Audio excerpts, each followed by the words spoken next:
Monday with stocks to trade. We have a watch list direct in your inbox that is built with our proprietary algorithm. This gives you the ability to drill.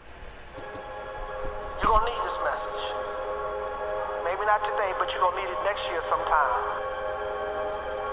The lesson is that you're going to be at times and seasons of your life.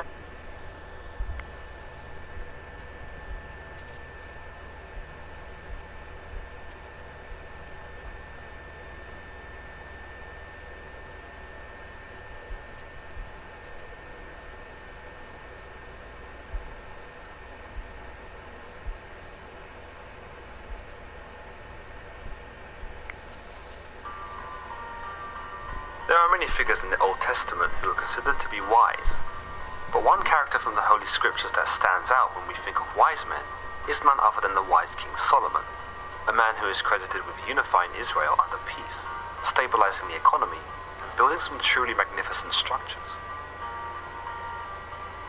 But like all good things, Solomon would eventually be lured away from the blessings his God had given him, and would soon stray under the pressures of his own moral temptations.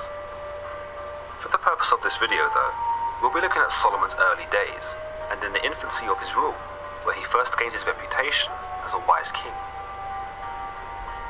Solomon is described as always having been blessed and loved by God, even as a baby, given that he is considered to have been a peace offering from God to King David, after God killed David's firstborn child, having conceived the child in an adulterous relationship. Despite having 6 older half-brothers, King David was convinced by his wife, Bathsheba, and the prophet Nathan, who was said to have raised Solomon while the king was away, to make Solomon king. Evidently, there were others who believed Solomon was special, and that as a king, his potential would flourish, and everyone would benefit. By electing Solomon, one might also say that it denied the ambitious Adonijah, another son of King David, from taking the throne himself. When Solomon did become king, he was very quick to vanquish his opposition and assume the role of king, although he wasn't particularly sure of himself. The story of Solomon's judgment begins where God appears to Solomon after having been pleased in the way in which he ascended the throne. He tells Solomon that he wishes to grant him anything that he desires, and that all he has to do is ask. We see how noble and some might say pure Solomon is, for he doesn't ask for power, riches, women, or any sort of otherworldly gift, but instead asks for wisdom, and wisdom alone.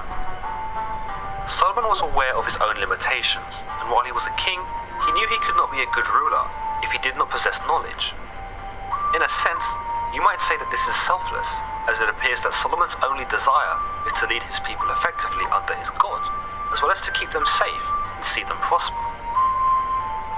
Pleased that Solomon did not ask for riches and glory, and was only content with the ruling of his subjects, God granted Solomon with his request, and thus made him more wise than any other man who had ever existed.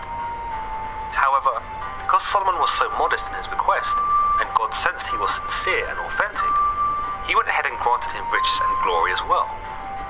From this, we can gather that the story aims to teach us humility, and that Solomon's God respects one who puts others, or the greater good, in front of their own desires.